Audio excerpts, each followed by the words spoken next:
Anything special? Yeah. Pure deliciousness. Pure deliciousness, man. My name is Banky, man. Everybody calls me Banky. That's the name that I got from my grandmother when I was young.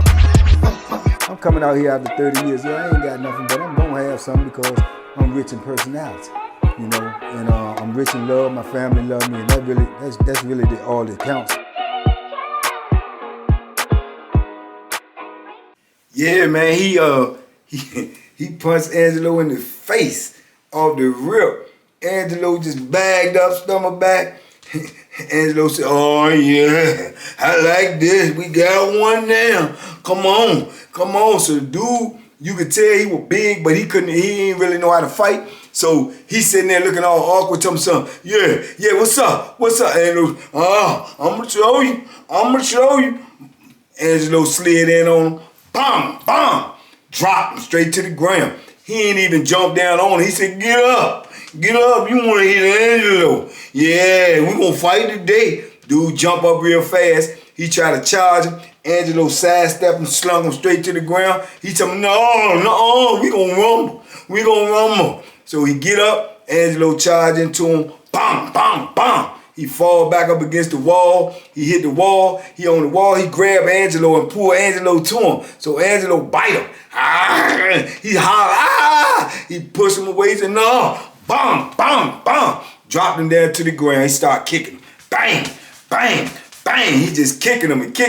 By now, the lady in the booth, she done seen it. She done called it 1033. Everybody in the pod sitting over there looking. They tripping because Angelo done snapped out. He just steady kicking him.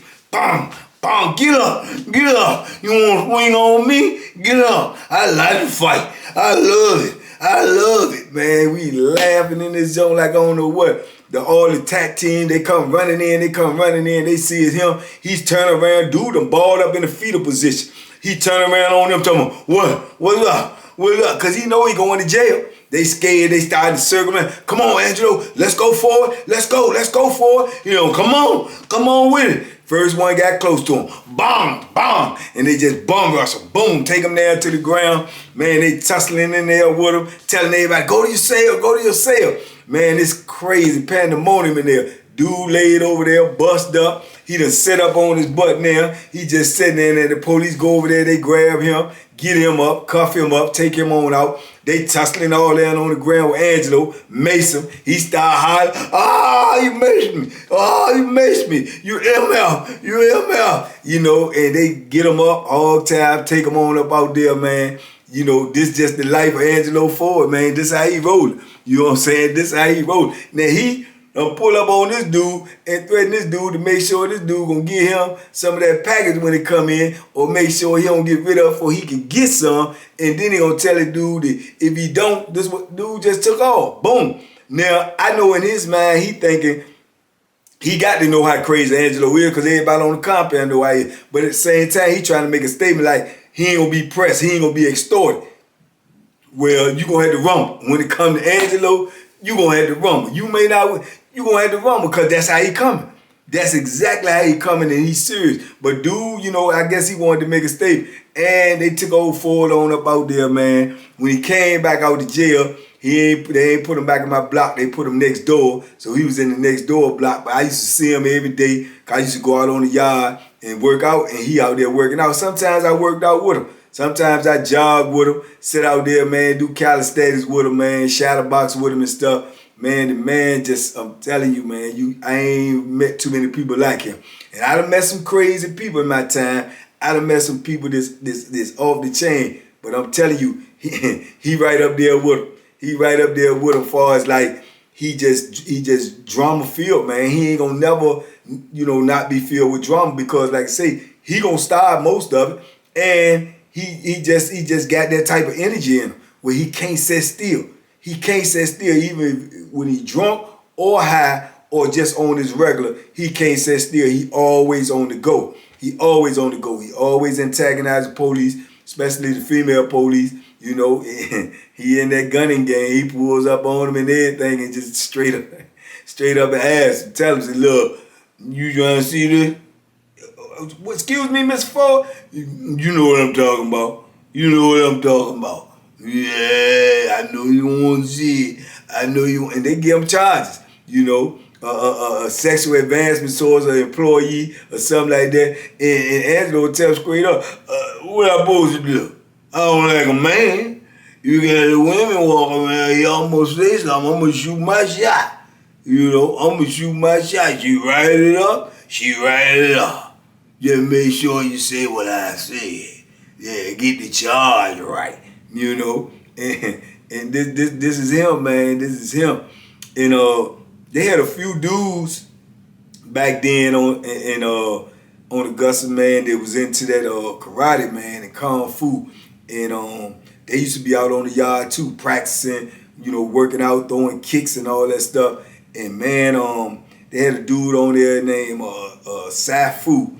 I'm gonna tell y'all a story about him one day. This dude was unbelievable with that stuff, man. I'm talking about he had actually even been an extra in a movie before he got locked up with Chuck Norris. So he was real nice with it, certified, man, certified. Dangerous and humble. Dangerous and humble. Very, very crazy combination, but that's how he was. But he won't nobody that you wanted to mess with by any means, trust me. And then they had another dude out there, man. I'm trying to think of his name, man, but he had old long dreads and he had came from Buckingham.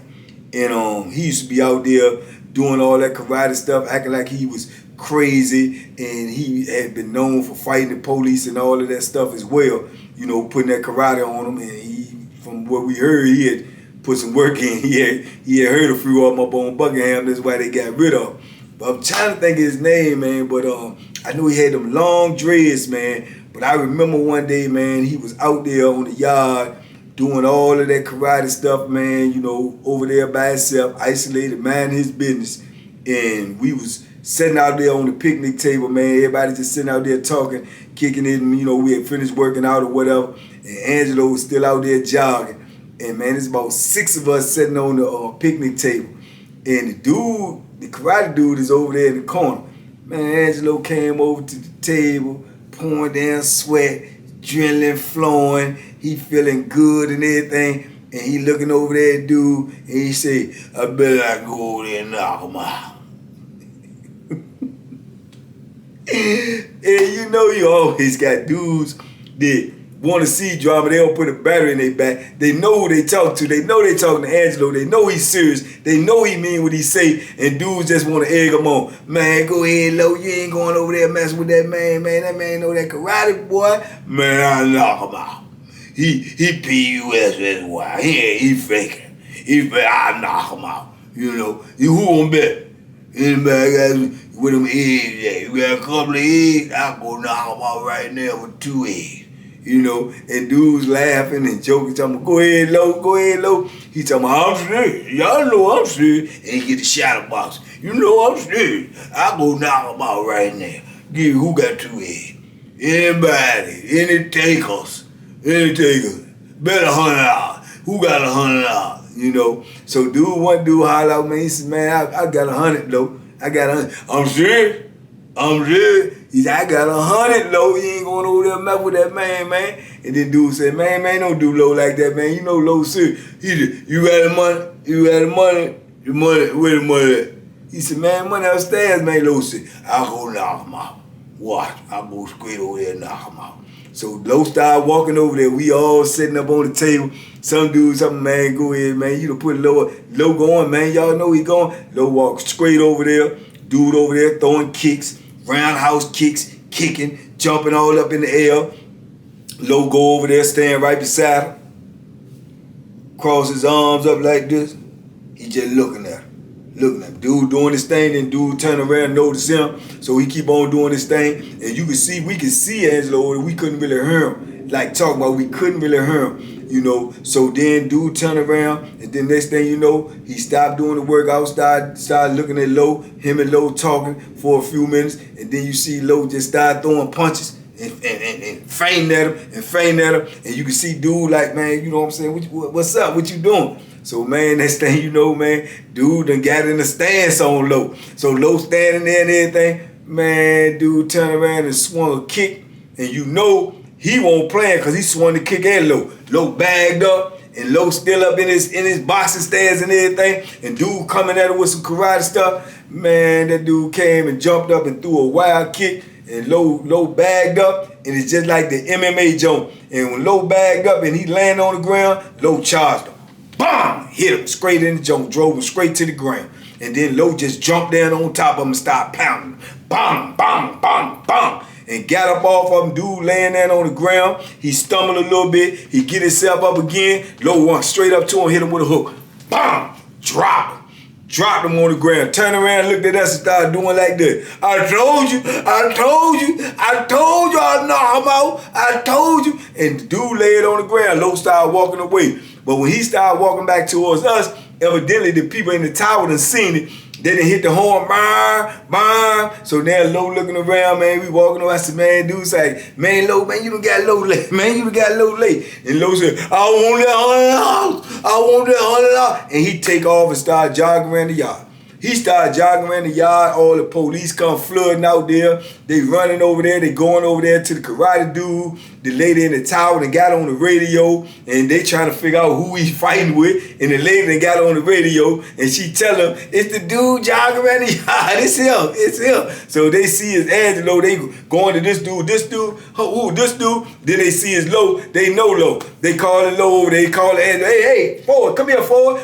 Man, what you want? What you want? I'm working out. And he just keep on jogging. Man, the people start pacing behind him, trying to catch up with him, telling him to come on. They closing the yard down. Man, they get the yard closed down, man. Low out there running. And, man, we couldn't see the end result. But they say Low get the rumbling with him out there. They pin him up, lock him all up and everything, take him to jail, man. The man went over there and jumped on the karate man just for $100, man. $100, man. I'm telling you, this dude is action-packed, man. He crazy, no cut card in him, man. If you dare him to do something, he gonna do it. Straight like that, he gonna do it. You know, the longest I think that I seen him stay in the hole was one time he was coming through the entryway, man. He got arguing with the police. Back then on Augusta, they always had the police that guard the entryway. So when you come in the entryway, you got to get patted down, and you know, you go through if you ain't got nothing on you or whatever. And you had to do that going in and out of the building, every building on Augusta. And man, he got to arguing with a police one day coming in there. Police and pat him down, thought he felt something in his pocket. Low wouldn't let him go in the pocket. He keep telling Angelo, I need to check your pockets. Angelo said, try to check them then. That's what you do, try to check them. You don't already patted me down. Touch me again. Touch me again. So Angelo tried to walk off. He still telling, hold on. He said, man, I done told you. You know, so he keep on pressing. He got what he was looking for. Low turned around and said, huh? What you say? Bam, bam, bam, bam.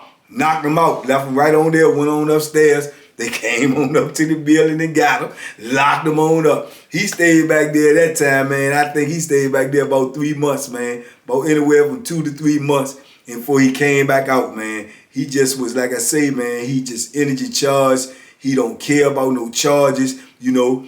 Back then on Augusta, too, I don't know how he was getting away because them police up there were taking you to court. But see, for a physical assault on the police back then, and being that this was a new prison, and you just hitting them with your hands and you ain't using no weapon or something, you might get 6 months. You know what I'm saying? Something like that, you might get 6 months. Rarely, some dudes, if they got hurt real bad, some dudes I knew up there was getting like 3 years, 2 years, or something like that. But Low must have been getting like little 6 months Jones or something like that because he didn't care, man. He stayed or putting his hands on somebody. Whether it be police, inmate, whatever. He didn't care. He stayed in that drama, man, all the time, the whole time that I was around him. He stayed in that drama, man. And like I say, when them drugs on that compound, he a different animal. You might see him in the block and he just pacing back and forth. Because he want them doors to open so he can go wherever somebody else the post got the packets. He want to go. He trying to go see him. If it's another building, he going. That's called 229. You know, unauthorized. He 229 and he going to see where it's at because he trying to get on. You know what I'm saying? And that's his thing. You know what I'm saying? He's been doing all his life. But at the same time, he won't like a regular dude to do dope or nothing like that because he was in shape. He worked out. He stayed working out. But at the same time, this was his Achilles heel. This is what he liked to do. That and drinking. He gonna do both. And whenever he can, as much as he can. And that's his fun time. When he ain't doing that, he working out so much because he burning off that energy. That's why he get into them confrontations all the time, because he got, restless energy in him that he can't get out of. Now, I don't know, if that's really the case. That's the way I felt. That was my analysis of him. You know what I'm saying? From being around him. And I know that he'll get restless. And then when we was up there in the mountains, drugs weren't coming on that compound on a regular basis at this time, because it was a new prison. You dealing with these racist police, so most of the time you got to get the drugs in through the police. So a lot of dudes want what they call flipping the police, flip them and get them to bring drugs in. It won't going down like that, at least not the time that I was on there. So the first time, so it was like, it come very rarely. So when it's there with it, he won't plan about it. He trying to have it, And like I say, man, I seen countless encounters of him with COs where he just cuss them out, take the charge. Man, that man probably had hundreds of charges. Hundreds of charges for cursing, gunning, masturbating on the female COs, fighting, disorderly, drunk. He done had them all, But like I say, he had a set amount of time that he had to do. When I was around him, I'm almost sure he had less than 2 years to do, because when it ended up for him leaving, I was right there when he left. That's the event I told y'all when we was in the hole and he came out on the yard and beat the white boy up on the yard, right? He was in the hole then, and he stayed in the hole till he was getting ready to get out. When I was back there with him, he had a little bit of time before he get out. And he was back there then, man, and he was raising holy heck back there, Joe. I was a couple cells from him, man. Low, you said, get on that window. We got the little window in our cell, and Low used to get on the window every day, man. I told y'all, I think in the other joint, that he used to just be gunning the COs, masturbating on the CO females that was in there. And you had this one female, she just wasn't going for it. She write him a charge every day. Every day. And Lo said, I don't care how many you write. Every day you come in here, you gonna see this. You gonna see this here every day. And man, she got so irritated with it. She started trying to take the booth of the angle of the cell that he was in, because she got to work the booth. The booth has to be able to see the whole block. Even though we all locked up, we in segregation, she got to be able to see the whole block, to look around, to see if anything going on. That's what they call a perimeter check.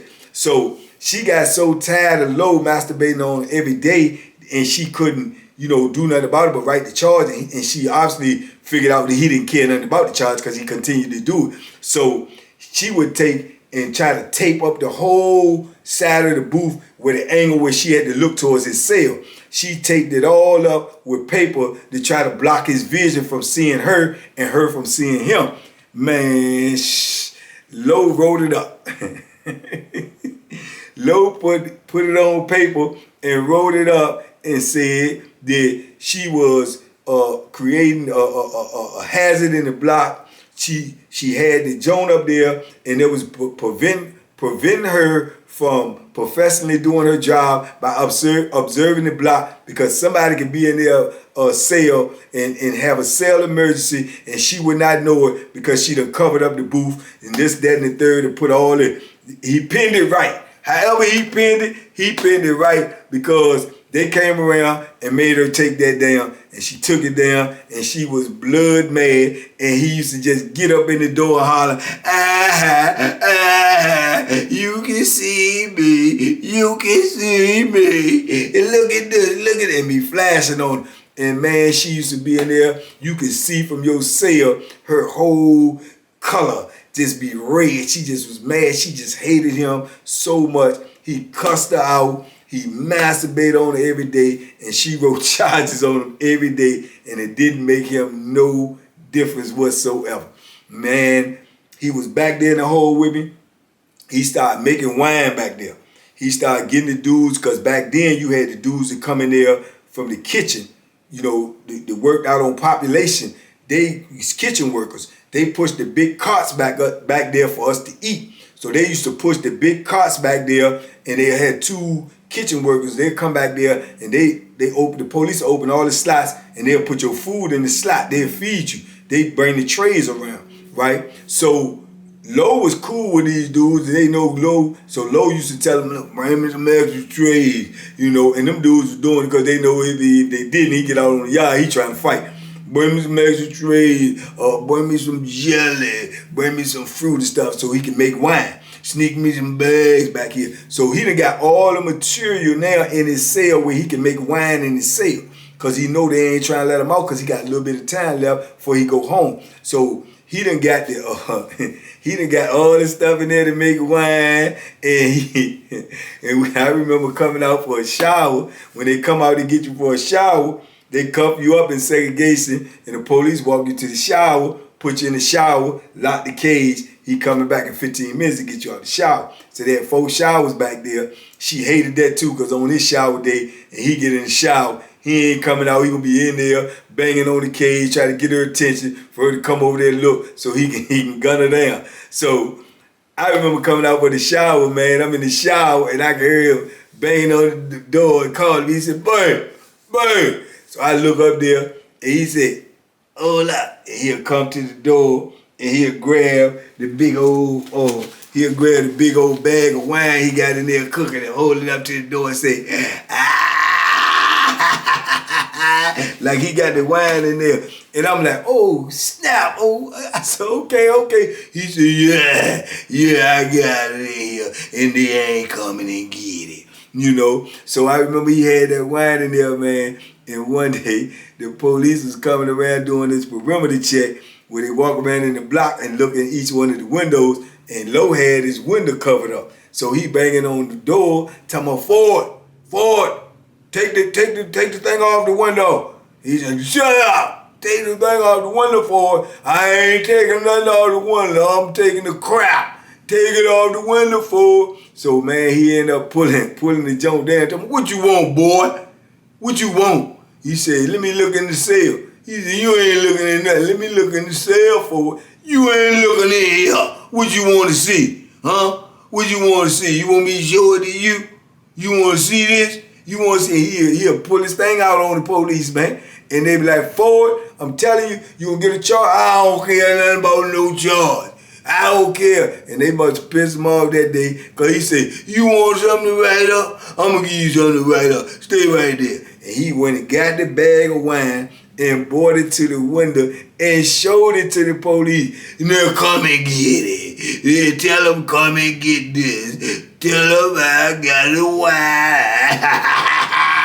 wine. Tell them come and get it." And man, the man got on the radio. He called on the radio, called the sergeant. The sergeant them come around there, about 2 sergeants and another CO, so now they got like 4 people at his door, and he standing up there with the wine right in their face, talking about, "I got it, and y'all ain't come and get it. Unless you want to fight. Yeah, I want to fight anyway. Yeah, let me know. Come on, get it." And they tell me, "Look, Ford, put the wine out the slot. Put the wine." "I ain't putting no wine on no slot. You crazy fool. Come get it.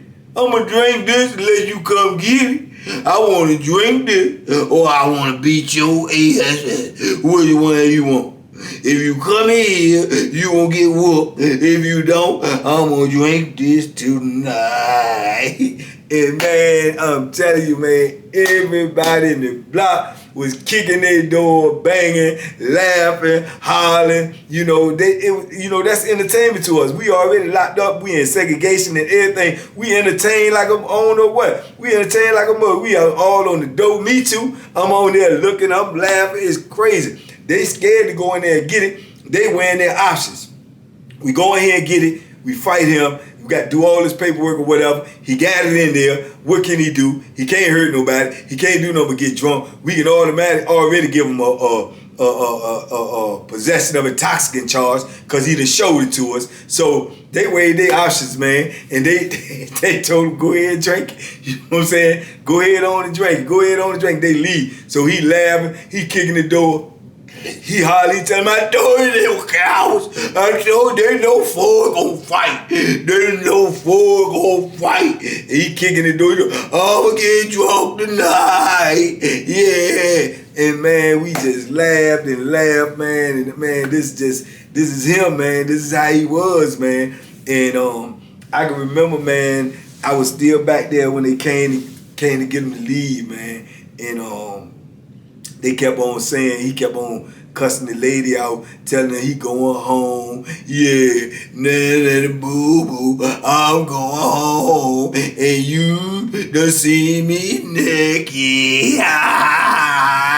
You know, you wrote up all them charges, and I'm still going home. You know, because he had a mandatory date. They couldn't do nothing about it. The only way you could stop his mandatory date was actually giving him another charge, where even then he was going to have to be released on a mandatory date, and if he had a street pending charge, he would have to go to court for that, get found guilty or whatever, to come back to prison or to go wherever he was going to go. But you could not stop that mandatory date, and he knew that, and he used that to his advantage every chance he got. You know what I'm saying? And man, he kept on telling the lady, you gonna see this one more time before I leave. You gonna see it. Yeah, you gonna see it. You be here when I leave. And man, when it came for the day for him to leave, man, they bought him his clothes and put the clothes in there for him to to put on for when they come get him for the release. Man, Angelo took the clothes and put them all in the toilet, try to cut them up, throw them up, because he wanted them to come get him,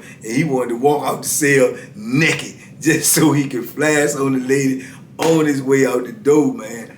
This is Angelo Ford, people, man. This is the type of dude you be dealing with when you in prison. Him and a whole slew, a smorgasbord of other type of characters and individuals that you have to deal with when you in there, and you can't get around it. You know what I'm saying? That's just life in the penitentiary. It's chaotic, it's crazy, it's filled with different characters of different races, from different personalities, to different attitudes, to different beliefs, from different principles. It's just an insane world, man. And Angelo fit right on in there.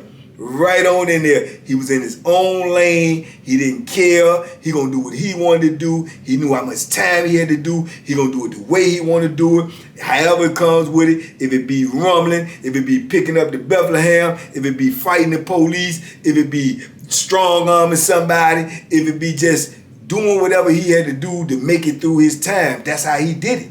That's how he did it. And he ain't apologized for nothing. He ain't back down from nobody. He won't scared whatsoever, man. That's how he did his time, man. And he was a straight fool with it. Believe me, he was a fool with it. And if I think about more about him, I'm quite sure some other incidents will come up in my mind as they popping up in my mind right now. But man, this was him, man. This was a wild character, man. Shout out to Angelo Ford, man. I mean, if anybody ever see this or know you, I hope you out here doing well, my brother. You know, much love. You know, I know you's a real one, and I know you ain't play no games, man. And I was a witness to it, man.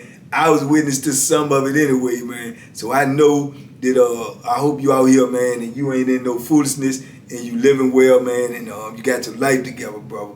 But man, I just wanted to tell y'all a little bit about Angelo Ford, the king of crazy, you know, from Augusta, because y'all asked me so much about him in my comments, man. Like I told y'all, I appreciate the comments. Keep them coming. I appreciate the love, man. I appreciate everybody who subscribe, everybody who make a comment, everybody who share these videos, because crazy as some of these videos are, they are definitely intended for the people that's out here, you know, the men and women, but especially the men that's out here in the streets, that's doing things that, you know, you ain't got no business doing, that's taking chances that you shouldn't be taking, that's, you know, wondering whether you should, you know, nah, bro.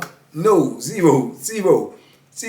Because anything or any one of these stories that I've told on this 33 years of prison stories make you feel like prison is the type of life that you want to live, prison is the type of life that you think you could deal with, then, brother, I must be painting the wrong picture. I must be painting the wrong picture, because this life right here, man, for me just to be out here with y'all now and to be able to share this with y'all, to be able to walk y'all through some of the stuff that I experienced, blessing, man. It's a blessing to be able to give y'all these lessons, you know, and you not have to actually experience it, you know. And that's why I give y'all these lessons, because I don't want no young fella out here to mistake prison for what you see on TV, to mistake prison for what you heard about from someone who did a little bit of time and came home and gave you some type of false narrative about how prison really is. Man, prison is chaotic. Prison is crazy. Prison is dangerous. Prison is uncertain. And this is not a position that you want to put yourself in. So I tell these stories because you on the street now and you in the free world. And I'm telling you this so you would never, ever submit your freedom for anything. Because this is the type of life that you're going to have to live if you do, you know. And I don't care how you go in there, how nice you are, how unproblematic you are, how you ain't looking for no trouble. It's going to find you in there. It's going to find you out. It's going to knock on your door. Trust and believe that. You know what I'm saying? And anybody who tell you anything different, I would highly have to disagree with them. You see what I'm saying? From experience. From 12,345 plus days of experience, I would have to highly disagree with them. So hopefully y'all got something out of this story, man. And like I say, the blessing in this lesson is, man, that I'm out here now and I can share these stories with y'all without y'all ever having to walk on the inside of a prison and experience them yourself. I've already did that for you, you know, so you can thank me later, but I did it for you so you won't have to do it. You understand? So, man, peace and blessings to everybody out there, man. Y'all be safe out there. Be smart. Make good decisions, man. Stay out of prison. Share these videos. Y'all hit me in the comments and let me know what y'all want to talk about. You know, talk to me. Y'all know I talk back. I appreciate you all out there, man. Have a blessed 2022. Let's make it a good one. Let's make this 100K. We want to get to so we can reach 100,000 people with this good energy that we got, this positive energy. TBP salute. Y'all be safe out there, man. I love y'all out there. And as always, you know, boom, boom, boom. Duck that hook.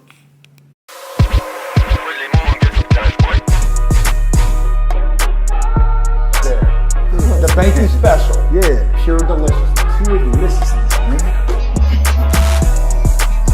My name is Banky, man. Everybody calls me Banky. That's the name that I got from my grandmother when I was young. I'm coming out here after 30 years. Yeah, I ain't got nothing, but I'm gonna have something because I'm rich in personality, you know. And I'm rich in love. My family love me, and that's really all that counts.